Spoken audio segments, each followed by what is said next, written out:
Where is Israel's generational project to get your most photogenic, interesting, well-spoken people on TikTok and to promote the hell out of them, to get a different story out there? It does not exist. The enemies of Israel are funding this. Y'all are not.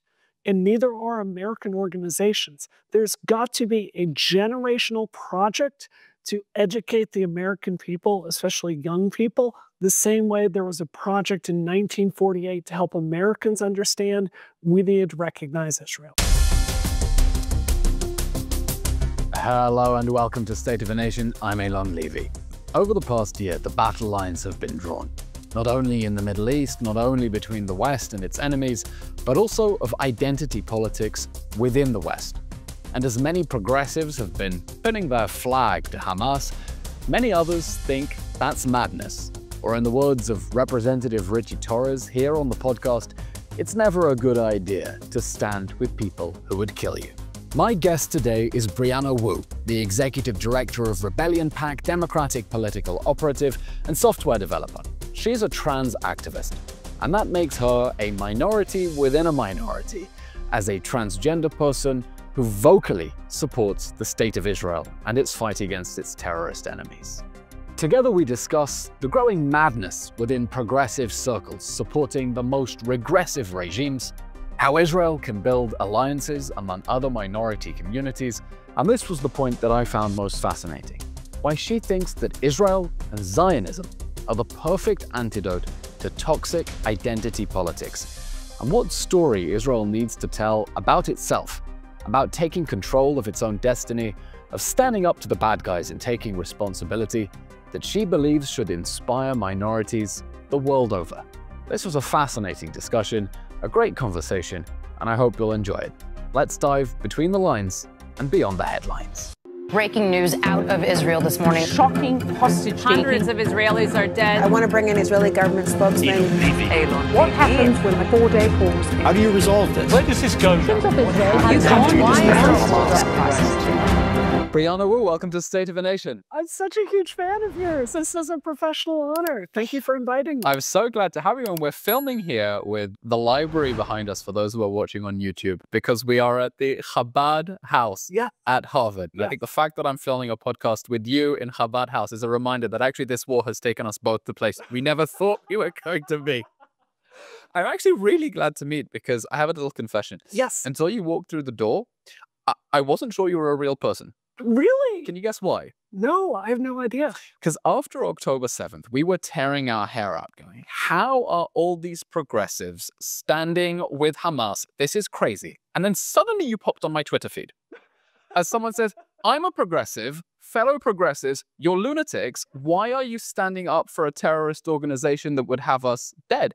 And you were so persistent and so clear and so forceful. I said, this can't be a real person. Surely this is a fake account from our side or something. No, I'm a real person.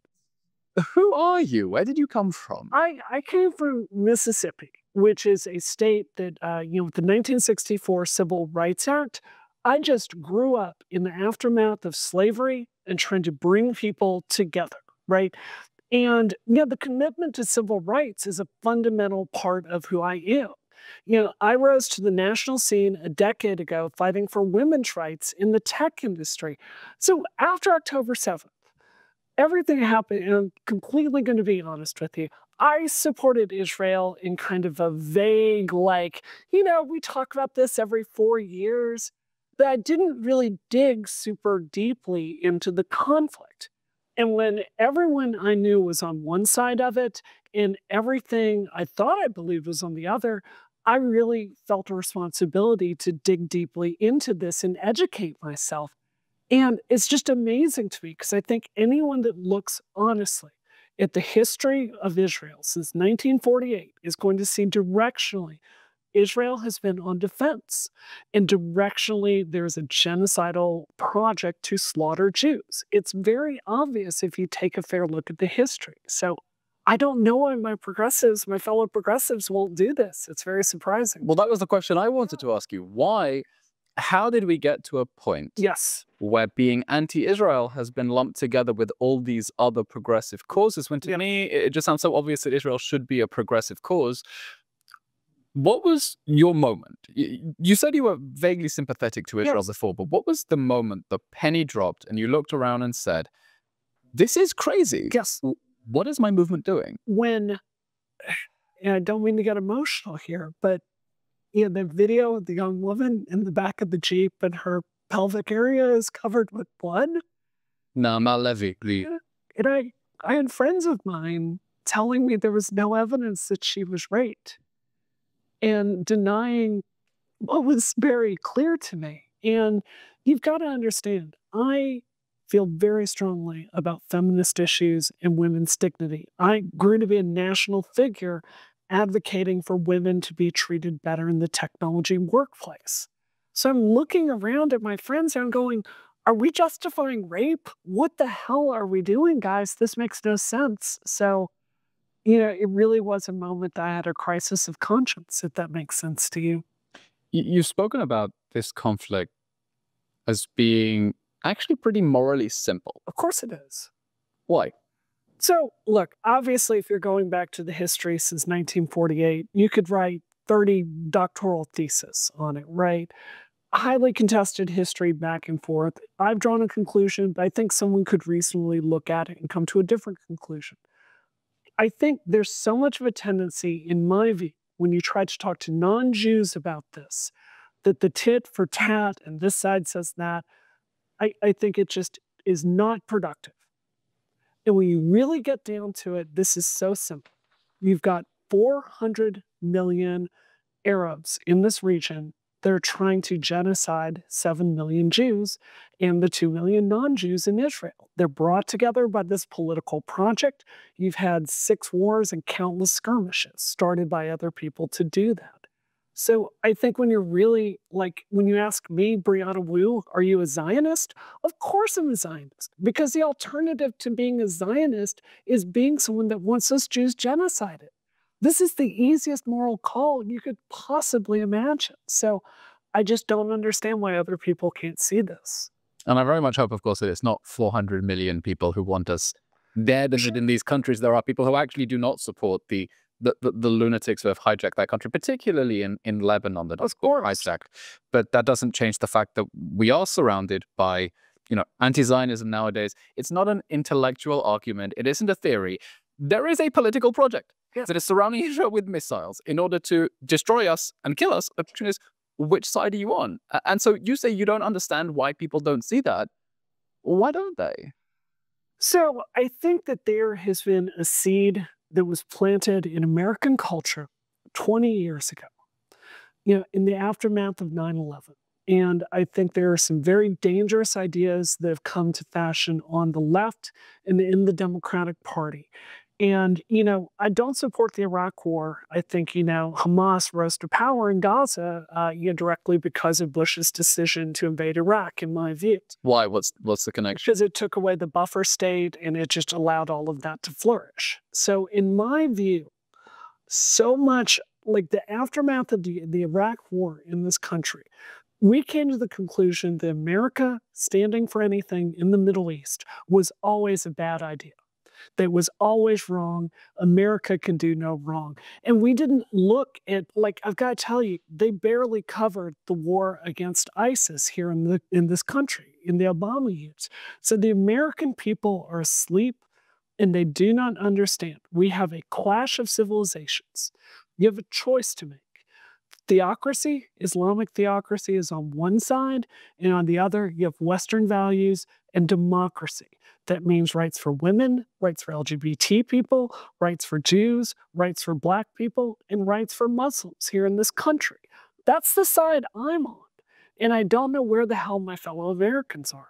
I think there's a sense that this ideology that says all oppressed groups are somehow interlinked in the same matrix, and our oppression is their oppression because we're all fighting against oppression, and therefore minority groups need to band together, and it doesn't matter that we're allying with people who don't support our causes or support us, right? We need to be on the same side. And one of the frustrating things, and particularly in trying to speak to progressives, is to try to claw off the people who think, actually, you should stand with the people who stand who stand for what you stand for, Yes. instead of with the people who want you dead. Right. Help me understand the ideology of how these struggles came to be connected. So, first of all, there's a huge social price that you pay for standing with Jews. I've paid it. It has cost me a ton of money with contracts, with work, with friendships in the Democratic Party. For whatever reason, I do not understand. Jews don't count. Every other group in this country counts. Jews don't count. So you're this allyship that's been here the entire way. Hang on, I don't want to jump onto the next thing. Please. What is this price that you have paid? For me? Yeah. Oh my God. It has been like having friends in my life and just setting a blowtorch towards every single professional relationship I've had in the progressive movement. It has really had a steep cost. What? Sure. Break it down for me. What has happened? Tell me what's happened. Lost friendships, media connections gone, contracts. I've had to leave jobs because I'm working with anti-Semites. Just top to bottom, this has had a lot of effects on my work. Now, don't get me wrong. Other doors have opened up and I'm going to go work over there. But there is a cost that you pay for standing with the Jewish people. And other people don't want to pay that cost. But they should. They should. Okay, so tell me. Okay, you're upset by the atrocities against women on October 7th. Yes. 100% understand. You think this is a clear moral issue because it's about, whether a country of 9 million people gets obliterated Correct. by fascistic regimes and terror organizations. I get it. But why should you care? I mean, I don't want to dissuade you. Sure. This is not your fight. So why are you making your fight? Of course this is my fight. Well, first of all, I was around for 9/11, so I'm very aware there are some problems with this ideology. But the other thing, and I really mean this, after October 7th, I sat down and I started thinking through my life.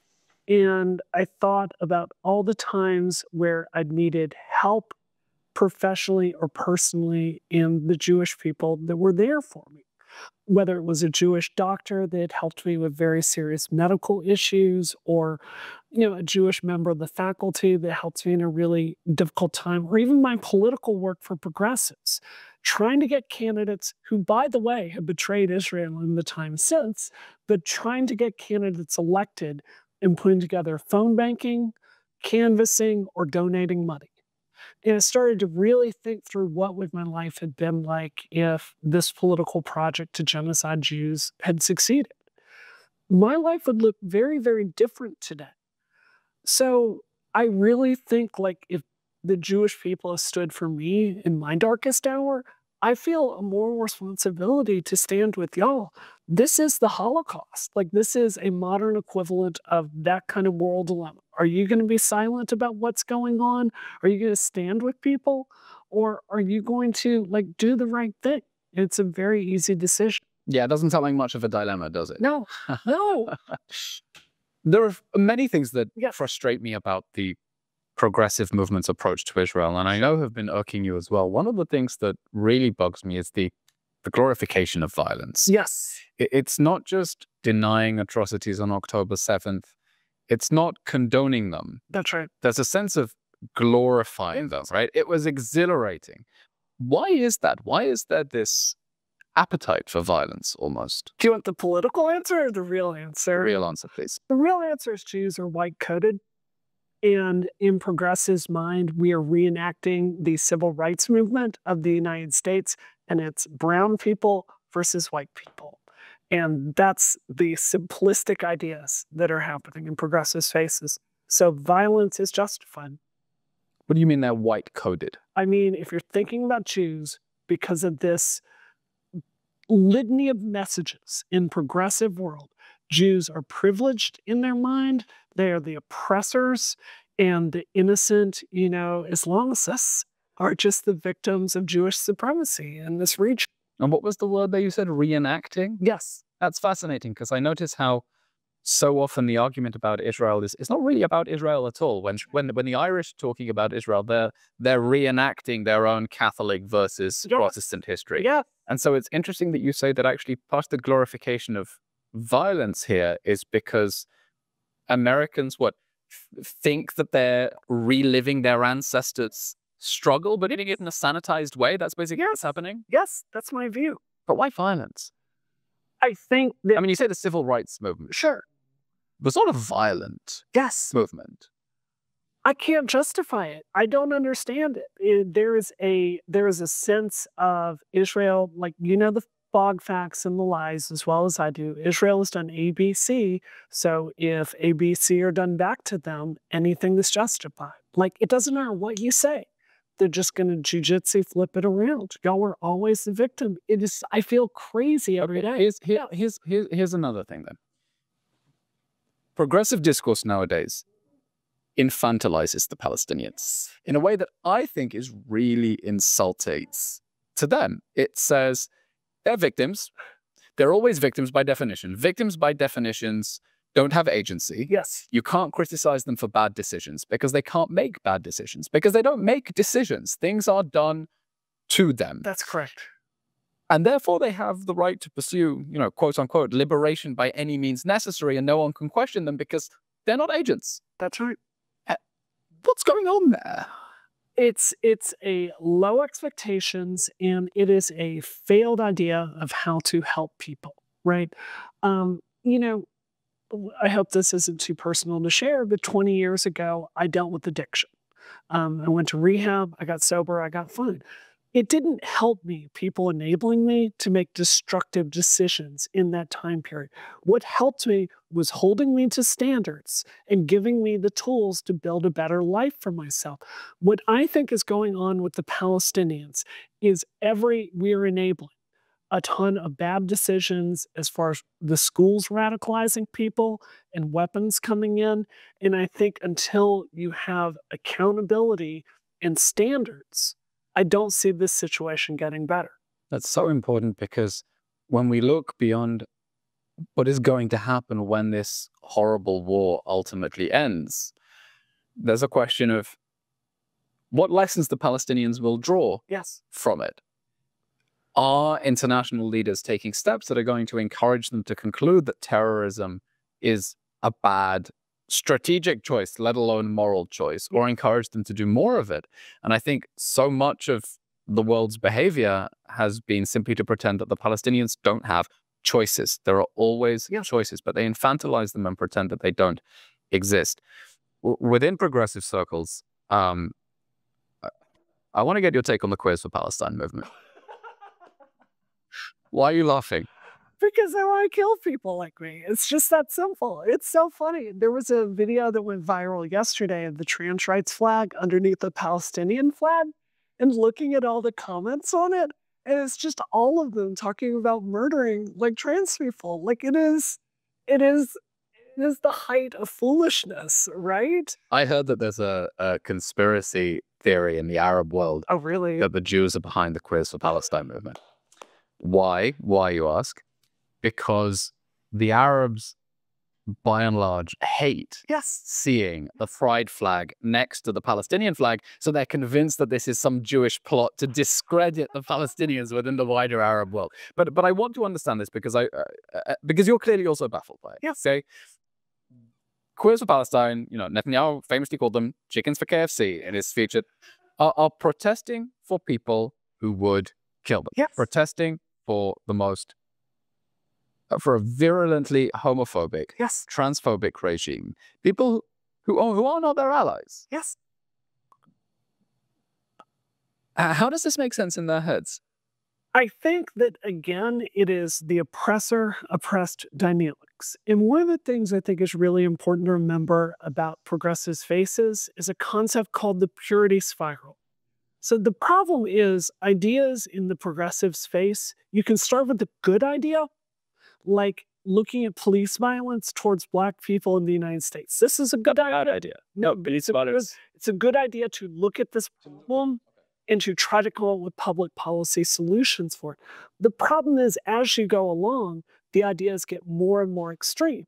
And then you end up with ideas like defund the police or get rid of the entire United States military. Right. And you can't say, actually, that's too far. Why can't you say It's gone too far. Because you get yelled at, there's a social price to pay. So the progressive movement is always going to drift towards the extreme. And that's where we are right now, the terminal stage of these ideas.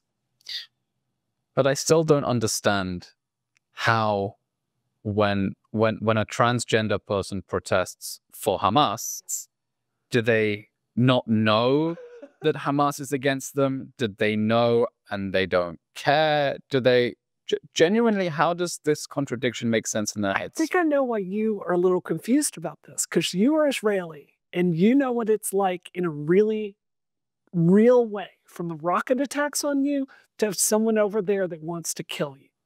And I think we've got a generation of trans and gay and lesbian people in this country that's just blissfully theoretical to them. And they don't understand that sometimes there are bad people in the world. We've got to stand up to them. Let me bounce an idea off you. Please. I was in Australia recently and I met with some left-wing political types. Jews. And I asked them about this question. There was a transgender person. I said, help me understand this quiz for Palestine and specifically transgender people. They told me an astonishing story about some fashion catwalk event. I didn't understand exactly what it was. The theme was military. Two people came dressed as Hamas terrorists. Room of transgender people cheered. They were tearing their hair out, okay? And I asked this person, how does this make any sense in their head? And they said, it doesn't, because I'm not thinking about it. That's right.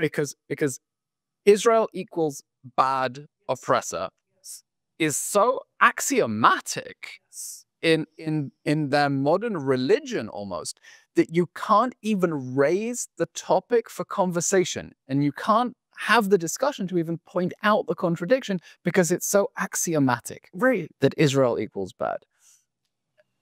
Have you felt that as well, that this is an issue that people won't even open up to understand why it's problematic? Of course. I went to an IDF event last night, Friends of the IDF event. It was about fundraising to get PTSD for IDF soldiers. I don't care where you are in this argument. If a 19-year-old is out there in Gaza, is seeing things that traumatize them, it is a good thing for soldiers to have access to PTSD treatment. Mental health, good. That's good. That's a crazy statement, but that's how I believe. But the problem is you can't say things like that because there's this entire reasoning chain, this entire values chain that you go down through. Like IDF, why? IDF is conducting a genocide. That's a terrorist army, right? So there's no point where you can put the brakes on any of this. This person suggested to me another idea. I wonder whether you've come across it. Sure. It sounded so strange that I don't think it's true. They said that maybe particularly within the Australian context, there are these beliefs that indigenous communities would have third or fourth genders within their spiritual traditions, and they believe that therefore the gender binary is an introduction from Western colonialism. And so they assume that sort of they project that colonial story onto Israel and assume that maybe Muslim Arabs had these spiritual third genders before the advent of Zionism. Is that story familiar to you? I wouldn't say that story, but I would say the impulse there to tear down everything in sight and never build anything, that is true. And what has really changed about the LGBT civil rights movement in this country, particularly on the transgender end, is it is no longer about public policy, meaning healthcare, access to housing, access to education. It is this wider suicidal mission of dismantling gender and the idea of it all together. So when you mix this with, something like theocratic Islam, and that mission is also to tear down the institutions and tear down the West, there is a dark marriage that is possible here. They are aligned on destroying the fundamental idea of American society. And this is a very dangerous idea, in my view. Unpack that. In what sense? Who's committed to destroying American society? I think that there is a general sense in this country that it's broken. We call them accelerationists. So the more extreme ideas and the more extreme people you can get into power, the better it's going to be. Within progressive Within progressive circles. There were many progressives, like if you're a Republican, I respect you, we can be friends. I don't vote that way. There were many progressives that were not bothered by this Supreme Court being so tilted towards the right because they thought that would accelerate a future where communism would rise up in the United States. It's nihilistic. It's insane. And part of what I'm finding is, look, we would be in trouble if the people who hate Jews and Israel just picked on us. Right. Our good fortune is that they hate everyone else.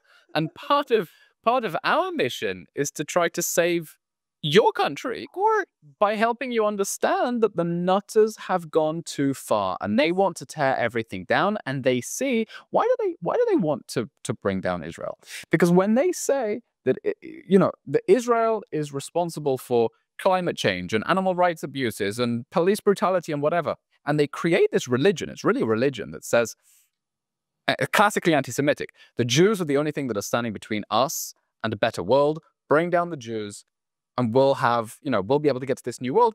They want to tear everything down. They see bringing Israel down as part of a broader strategy of bringing down capitalism, bringing down the Western order. And we're trying to say, guys, you need to understand the extremist movement that has grown up within your own spaces, because they're not only coming for us, they're coming for you too. 100%. And this is where I really wish, and this isn't just progressives, this is where I wish we could get more Americans to pay attention to this, because in my view, Israel's out there alone fighting a very tough battle on behalf of the West and democracy.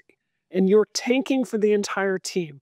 And all America has done is basically allow you to buy some of our weapons that are precise and allow you to avoid civilian casualties, right? You're out there tanking for the entire West, and we are just blissfully oblivious, like just totally oblivious to it. So until we understand this is not something that's happening halfway around the world, these people want to hurt us too. They are destabilizing the entire Middle East.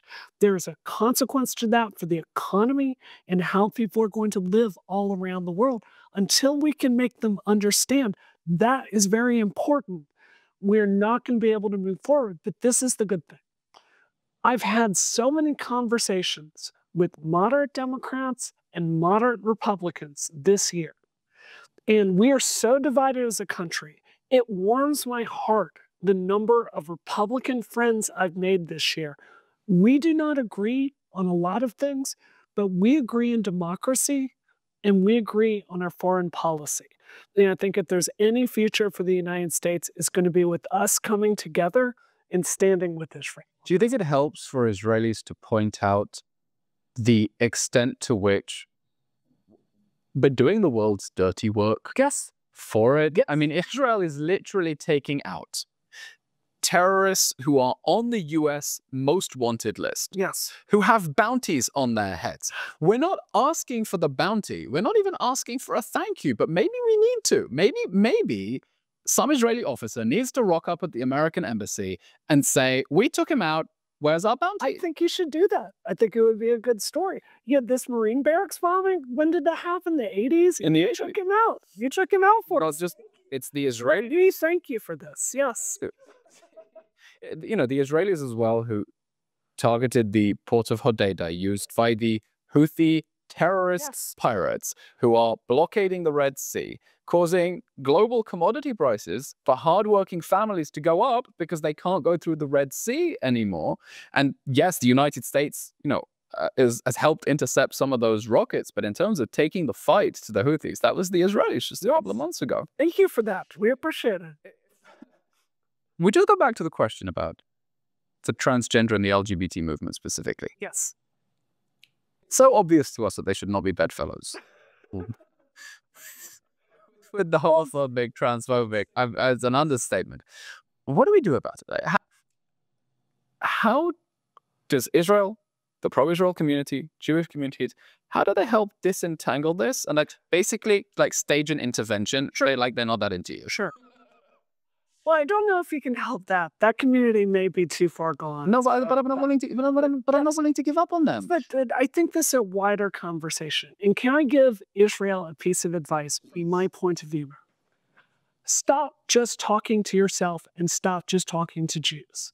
When America recognized Israel's birth in 1948, there was a concerted political effort in back channel to make sure we were ready to hear that story and promote it and get it out there. You are failing to talk to a wider audience. These arguments are persuasive, they make sense, and there's got to be a generational project to educate millennials and Gen Z on the truth of this conflict. Because if we don't, I don't know where America is going to be on this issue a generation from now. How do we do that? Because part of the challenge is you're trying to persuade people who don't even want to talk. Oh, I totally disagree with this. I entirely... Tell me why I'm wrong. Lately, yes. because like since the war, I've had a lot of dark thoughts. I'm really happy to be told I'm wrong. Because if I'm wrong, it means we're doing well. Let me tell you what it's like to grow up as a Gentile in America. So it's not that you have an issue with Jews, it's just you don't know much, right? We're taught about the Holocaust in school. You get a million different movies, TV shows, and it's referencing, you get the message. Holocaust bad. Okay, but you're not asked to think about anything further. You're not asked to understand this history of Jews being kicked out of country after country after country. It's as if it was this blip on the Western radar rather than the culmination of centuries. Exactly correct. So I think if you can talk to people in human terms and try to get them to see your humanity, I think that is the key. And frankly, you need to get more aggressive about telling a story to younger people. And this is going to hurt, but it is the truth. The opponents of freedom and democracy are telling a better story than Israel and Jews are right now in this country. And you need a massive tactic shift. I think you have this feeling that you have to go it alone. And I think it's totally the wrong instinct. You need to be reaching out to friends, making new connections, because the American people, once they understand this dynamic, they will stand with you. We're just never asked to. What is that story? The story is Israel is the most beautiful decolonialist project in all of human history. It is of a people that all the odds are against you again and again, and you stand up for yourselves and you fight back. And as a society, you all work together for one goal, survival. And it is beautiful and it is inspirational. I went to a Friends of the IDF event last night. I was crying at how powerful it was, these stories of people being willing to put their sons on the line, their daughters. I think if you ask people to see that humanity, they will respond powerfully. That's interesting that you said the antidote to a movement that is actively dehumanizing Israelis is to emphasize their humanity. Yes. And I'm intrigued by the story that you just told, which resonates very clearly with me, because the modern Jewish or Israeli experience is about saying we refuse to be victims. Yes. And we refuse to be victims, even knowing that being a victim gives you the ultimate moral authority in modern society. We pick ourselves up. We move on. We get past disaster. We learn our lessons. And we move on. We don't wallow in self-pity. And we always fight against the odds. And the odds have never been in our favor. But we always believe somehow things are going to work out. Maybe this is a lesson that the marginalized communities in America could learn from. Because right now the paradigm is, I am oppressed and I am hurt, therefore I don't have to take agency in my life for my own choices. And what I've always respected about Jewish people is that your fate is in your hands, you've got to make it happen, suck it up. And I think that is a lesson that could probably get us past some of these toxic identity politics in the United States. That's so powerful. I mean, you know, we're sitting here in the Chabad library at Harvard, and so much of Jewish history has been about being countercultural, about saying, no, we don't bow to idols, we don't buy these ideologies, we're not going to go along with the rest of the world just because the majority says so. And so so if Israel's great contribution to humanity at this point is to be the antidote to the toxic identity politics, Yes. and to say, you too can be empowered. Yeah. You too have choices. They're difficult choices you have to make. Choices have costs. Yes. But you have choices. And even if you are fighting against the odds, you have a way to overcome those obstacles by realizing that your fate is in your hands, and you can stop blaming other people, because you can always do the impossible. There's always a way. That's right. And you can come together as a community and stick together and have each other's backs and be truthful about what you face, instead of telling yourself a beautiful lie, to tell yourself the truth so you can make a plan for it. I think if I could wish anything for trans people in this country, it would be that. That's so powerful. Yes. Who are our natural allies? Because it's not the progressive community. They should be, but they're not. And when I speak to Jewish students, just this morning I spoke to Jewish students here at Harvard. I said, who are your allies? They say the Christians. Yes. Okay, partly for theological reasons, also because they're less concerned about winning acceptance within progressive left-wing society. The Christians. They say maybe the Indians, because of a shared consciousness of having an ancient heritage, hostile neighbors. Maybe the Indians. Possibly Asian Americans, because they also are beginning to feel the blowback from people saying you're privileged, overrepresented minorities, and need to be put back in your place.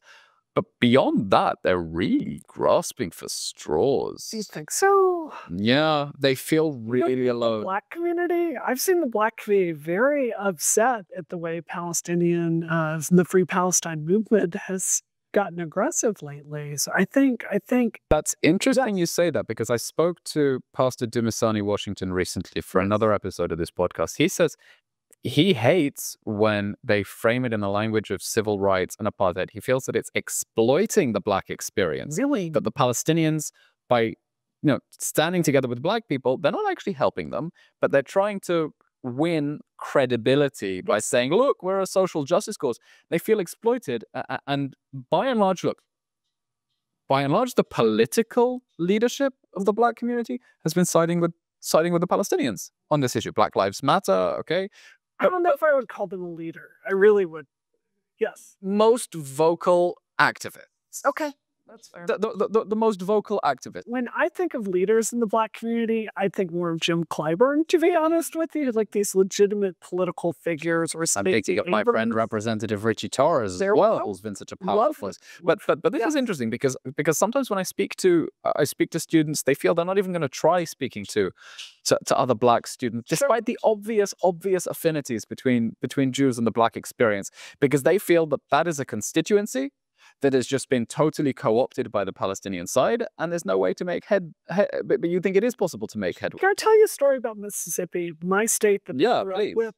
So this is in the middle of the civil rights movement, the fight to get Black people the right to vote in this country. There's a famous murder called the Mississippi Burning Murder, where Mississippi sheriff took 3 people that were trying to get Black people registered to vote out in the field, executed them with this service revolver, threw them in a grave. The KKK was involved. It was a huge scandal. One of those 3 people was Black. The other 2 were Jewish people that were there just because they believed in that movement. When you look at the fight for Black civil rights in this country, Jews have been there in disproportionate numbers. So I think you emphasize that shared heritage and that willingness to make a better life for yourself. Yeah, but that shared experience is precisely why many Jews feel actually quite betrayed. You have been betrayed.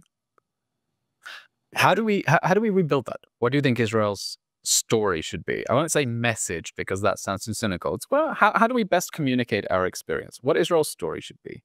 You said that you think that we should have stronger alliances, in particular with the Black community. Any other groups you think are natural allies? I think women in this country. I really do. I think there's a vast number of angry women in the aftermath of losing abortion rights in this country. And I think the more you can emphasize the shared values there of freedom to make your own choices, I think that would be a very natural constituency. Fascinating. Yes. So we're talking about Black people as potential allies. Yeah. Angry women. Which is all women say. Yeah, but as potential allies.